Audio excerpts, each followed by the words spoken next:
और इधर बलिया में मंत्री दयाशंकर सिंह और बसपा विधायक उमाशंकर सिंह के बीच वर्चस्वता की लड़ाई छिड़ गई है। बेरिया के पूर्व विधायक सुरेंद्रनाथ सिंह ने दयाशंकर सिंह को सलाह देते हुए कहा कि मंत्री जी को किसी के पिता के बारे में सोच समझकर बोलना चाहिए। साथ ही उन्होंने कहा कि उमाशंकर बहुजन समाज पार्टी के नेता हैं, दयाशंकर बीजेपी के नेता हैं। दोनों का अपना अपना व्यक्तित्व है। और इन्हीं बयानों के बीच हमारे संवाददाता जया सिंह ने पूर्व विधायक सुरेंद्रनाथ से खास बातचीत की। क्या कुछ कहा उन्होंने, सुनिए।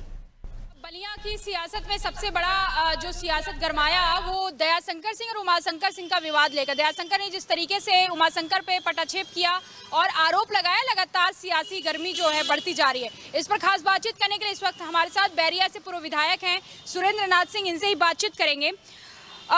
चुनाव में तो समय है, लेकिन अब बलिया की जो सियासत है वो अब आके ठाकुर वर्चस्वता में फैल गया है क्या? उमाशंकर सिंह सामने, उनके सामने दयाशंकर सिंह।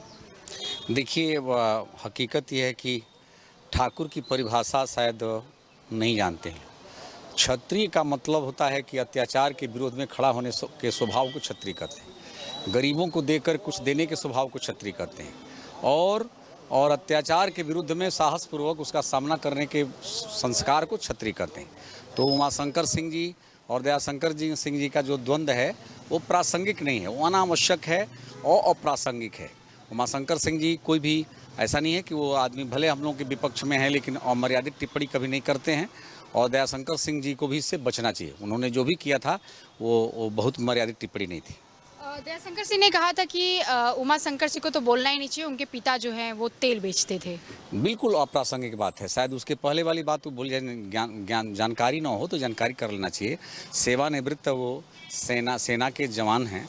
अपने परिवार को चलाने के लिए कोई व्यवसाय करता है, तेल बेचे, डालडा बेचे, ये कोई अनुचित चीज़ नहीं है।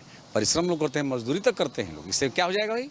इसमें जो है ये उनके जो है उनके ऊपर टिप्पणी करना बिल्कुल गलत है और मैं व्यक्तिगत रूप से ऐसी टिप्पणी की निंदा करता हूँ। लेकिन उमाशंकर सिंह पे भी सवाल उठता है जब उन्होंने बलिया में दयाशंकर सिंह पे आरोप लगाया कि वो क्या बोलते हैं, वो तो खुद ईस्ट इंडिया कंपनी है बलिया में, वो यहाँ के हैं ही नहीं रहने वाले।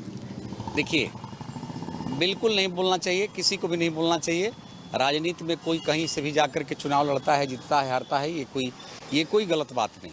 किसी के पास क्षमता हो तो जाकर कहीं से भी चुनाव लड़े, जीते हारे। आदरणीय मोदी जी लड़ते हैं वाराणसी से, तो इसमें क्या हो गया? इसमें कोई जो है तर्क का विषय नहीं।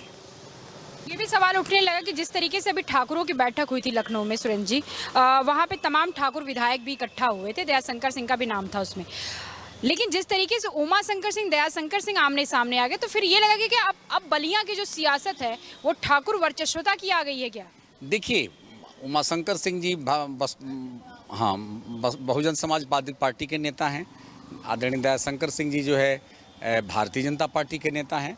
दोनों जगह अपने अपने दलों में अपने अपने लोगों के, इन लोगों का अपना अपना व्यक्तित्व है, तो उसका सम्मान होना चाहिए और अपने पद के गरिमा के अनुरूप अपना आचरण भी प्रस्तुत करना चाहिए। एक आखिरी सवाल आपसे पूछ लेते हैं।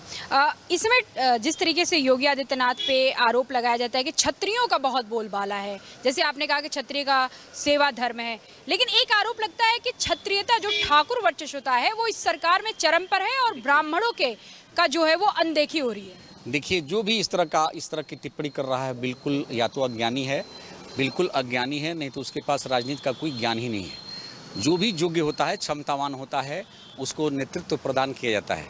आज मोदी जी यदि दुनिया के प्रिय नेता, सम्मानित नेता, आदरणीय नेता बन चुके हैं, सर्वमान्य नेता बन चुके हैं, तो यदि कोई बात कहे तो उनकी योग्यता के बल पर ही ना बने हैं। तो उसी तरह से योगी आदित्यनाथ जी जैसा दुर्लभ व्यक्तित्व योगी आदित्यनाथ जी हैं। सामान्य व्यक्तित्व नहीं है। यदि कोई भी पक्ष हो या विपक्ष हो, यदि आदरणीय योगी आदित्यनाथ जी की चर्चा करता है तो मान लीजिए कि या तो उसके पास अज्ञानता है। 7 जन्म लेने के बाद भी योगी पैदा होना इतना आसान बात नहीं है। जिसके सत्तासीन होने के बाद भी जिसके चरित्र और ईमान पर दाग तक नहीं लगा, उस व्यक्तित्व का नाम है योगी आदित्यनाथ। और जिसने ऐसा शासन चला करके दिखाया जो दुनिया का उदाहरण बन गया। ऐसा ही नहीं, यही पुलिस थी, यही शासन था, यही सत्ता था कि यहाँ पर जो है अपराधी बेखौफ घूमते थे और पुलिस उसके सामने डर जाती थी। और वही शासन है, योगी आदित्यनाथ का तेवर है, चरित्र है, ईमान है कि योगी आदित्यनाथ की आज उसी पुलिस के सामने अपराधी लोगों का जो है जो होता है, मैं क्या कहूँ, मैं तो सीधा साधा बोलता हूँ, योगी जी का ही शासन है कि उत्तर प्रदेश में अपराधियों का पुलिस को देख करके पॉइंट गीला हो जाता है।